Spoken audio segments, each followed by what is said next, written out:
Permasalahan berikutnya, hukum memakai hand apa ini? Sanitizer ya apa? Apa baca bahasa Inggrisnya gimana? Hand sanitizer. Ya sudah itulah ya. Hand sanitizer yaitu pembersih tangan ya. Masalahnya, pembersih tangan hand sanitizer itu mengandung alkohol 60% atau 70%. Nah, apakah kalau kita sudah pakai hand sanitizer, kita mau sholat perlu dicuci ataukah sholat wudu kita batal? Jawabannya tidak ya. Wudu tidak batal dan tidak perlu dicuci, langsung sholat nggak ada masalah ya.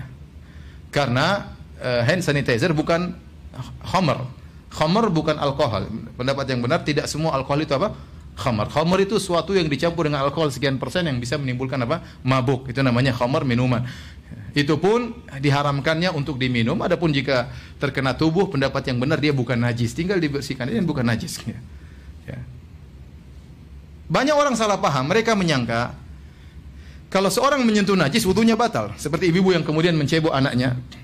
Dia menyangka bahwasanya wudunya batal. Padahal tidak. Bukan pembatal wudu menyentuh najis. Kalau ada keperluan menyentuh najis, maka tinggal kita cuci tangan kita dan wudu kita tidak batal.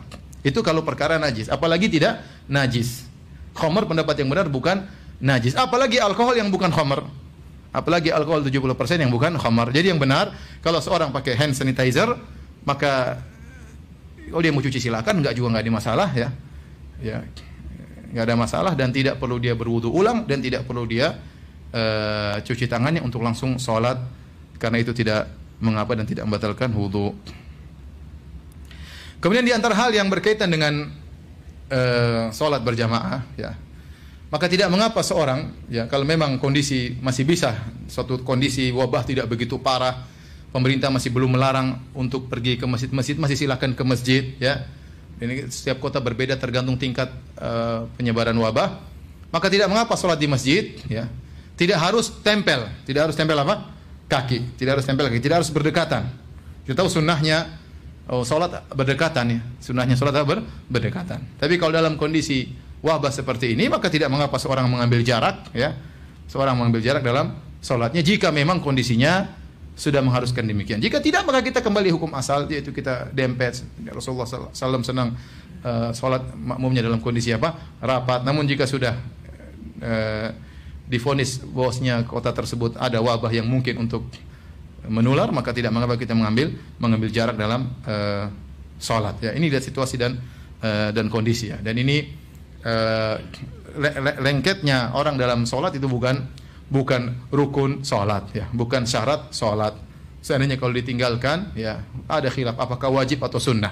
Apakah wajib atau sunnah. Kalau wajib pun ditinggalkan karena ada sesuatu tidak ada masalah, apalagi hanya sunnah ya ditinggalkan karena ada suatu keperluan maka tidak jadi masalah ya. Ini kalau dalam kondisi demikian. Kalau tidak ada apa-apa maka kita kembali kepada hukum asal, kita sholat dalam kondisi merapatkan saf.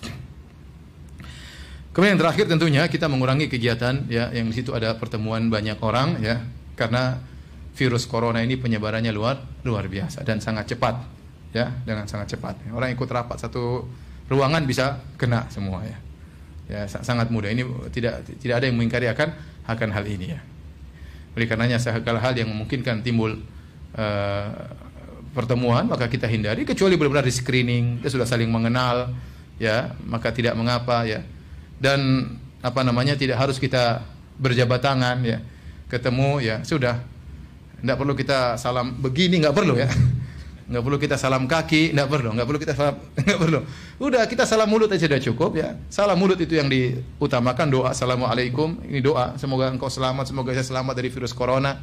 Ya kita berdoa assalamualaikum warahmatullahi wabarakatuh. Biasanya kita hanya sekedar ngucap, kali ini kita ngucap sambil kita niatkan kita doain kawan kita ya. Assalamualaikum warahmatullahi wabarakatuh. Dan dia juga jawab dengan serius. Waalaikumsalam warahmatullahi wabarakatuh. Semoga Allah memberikan kau keselamatan. Di antaranya keselamatan dari virus corona ya. Adapun jabat tangan sunnah, kalau ternyata tidak bisa dilakukan maka tidak mengapa ya. Ditinggalkan karena ada kekhawatiran dan yang lainnya. Tapi di akhir pengajian saya ingin sampaikan bahwasanya ya, tentu ini hal yang menyedihkan bagi kita semua. Ya, siapa yang tidak ingin sholat di masjid berjamaah? Siapa yang tidak ingin dapat pahala 27 kali lipat? Saya sedih, pengajian saya libur semua. Ya, semua orang sedih. Ya. Saya tidak bisa umrah. Ya 3 grup jamaah saya semua. Ya, jamaah pertama 90 orang, yang kedua sampai 400 orang gagal semua. Ya. Yang ketiga, wallahu alam bisa berangkat atau tidak, ada hampir 60 orang. Ya, saya juga pingin tawaf, saya juga pingin berdoa di Masjid Nabawi, saya juga pingin berdoa di depan Ka'bah. Semuanya sedih. Pengajian saja libur, saya pun sedih. Tapi bagaimana lagi ya?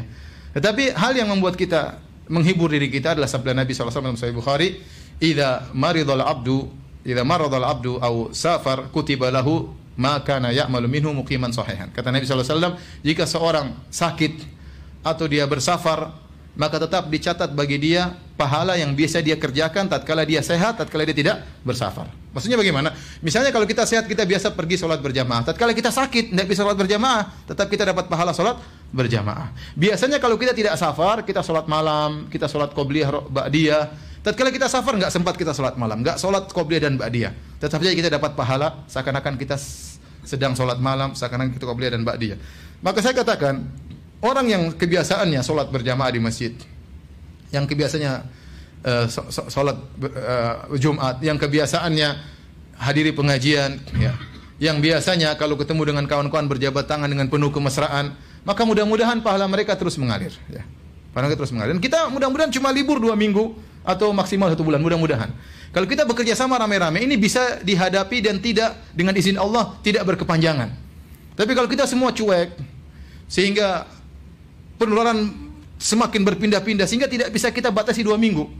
Karena yang kalau kita tidak, akhirnya ada yang baru kena lagi, butuh 2 minggu lagi dia. Ada yang kena lagi setelah 2 minggu, butuh lagi 2 minggu, akhirnya berkepanjangan. Tapi kalau kita rame-rame berusaha menjalankan arahan dari pemerintah, ya, dan insya Allah mereka serius, ya, tidak, ini berdasarkan data-data yang mereka miliki, ya, maka mudah-mudahan dalam 2 minggu, 3 minggu, sebulan, ya, kegiatan kita yang sekarang kita liburkan, ya, kebahagiaan yang biasanya kita rasakan, ya, bisa kembali lagi, ya. Dan ini adalah ujian dari Allah Subhanahu wa taala. Kita ingat kepada Allah Subhanahu wa taala, "Wala nabluwannakum bi syai'in minal khaufi wal ju'i wa naqsin minal amwali wa anfusi wath thamarat wa basyirus sabirin." Kata Allah, sungguh kami akan menguji kalian dengan sedikit, ya, kurangnya harta, kurangnya hasil bumi, buah-buahan, meninggalnya sebagian orang-orang yang dicintai, ya, sedikit ujian, tidak banyak, maka wasyirus sabirin, berilah kabar gembira kepada orang-orang yang sabar. Maka di akhir pengajian ini saya ingatkan kepada diri saya sendiri sebagai pemateri dan juga kepada para pemirsa sekalian untuk bertakwa kepada Allah Subhanahu wa taala. Silakan, ya, selain kita berusaha ikhtiar dengan sebab duniawi, materi, ya, dengan menghindari tempat-tempat keramaian, kemudian juga dengan menggunakan hand sanitizer misalnya, dan hal yang lain yang tidak berjabat tangan. Jangan lupa sebab paling utama adalah sebab ukhrawi, yaitu berdoa. Jangan lupa doa zikir pagi petang, kemudian doa-doa spesial tentang corona atau penyakit seperti Allahumma inni a'udzubika, ya, min sayyi'il asqam. Ya Allah, aku berlindung kepada Engkau dari apa? Sayyi'il asqam, penyakit-penyakit yang buruk, ya. Seperti Allahumma inni a'udzubika min munkaratil akhlaq wal a'mal wal ahwa wal adwa. Ya Allah, aku berlindung kepada Engkau dari munkaratil adwa, dari penyakit-penyakit yang mungkar, yaitu yang mengerikan, yang tidak biasanya, ya, seperti wabah dan yang lainnya, ya. Kemudian juga doanya diantaranya Allahumma inni a'udzubika, ya, min ya Allah, aku berlindung kepada Engkau min zawali ni'matik wa tahawul afiyatik wa fuji'at nikmatik wa jami'i sakhatik. Yang artinya Allah, aku berlindung kepada Engkau dari hilangnya kenikmatan yang Kau berikan kepadaku. Kenikmatan sehat, kenikmatan. Wa tahawul afiyatik, dan aku berlindung kepada Engkau dari perubahan sehat menjadi apa?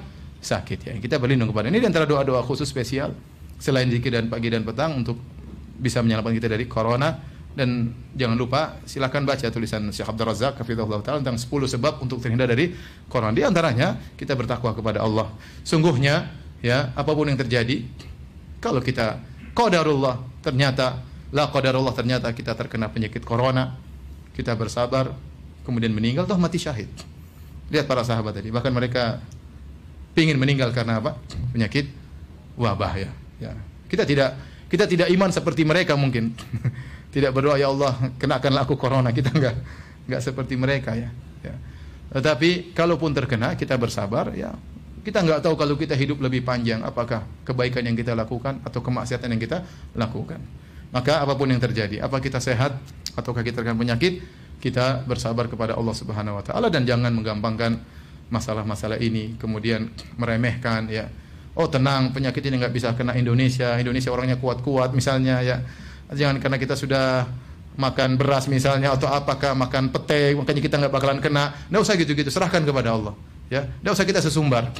Sesumbar akhirnya terjadi apa yang terjadi. Bahkan pejabat pun kena. Ya, berarti kondisinya bukan sepele. Ya, kalau pejabat udah kena, ya, kemungkinan yang lain bisa juga kena. Ya, ini saja mungkin Allah alam bisawab yang bisa sampaikan.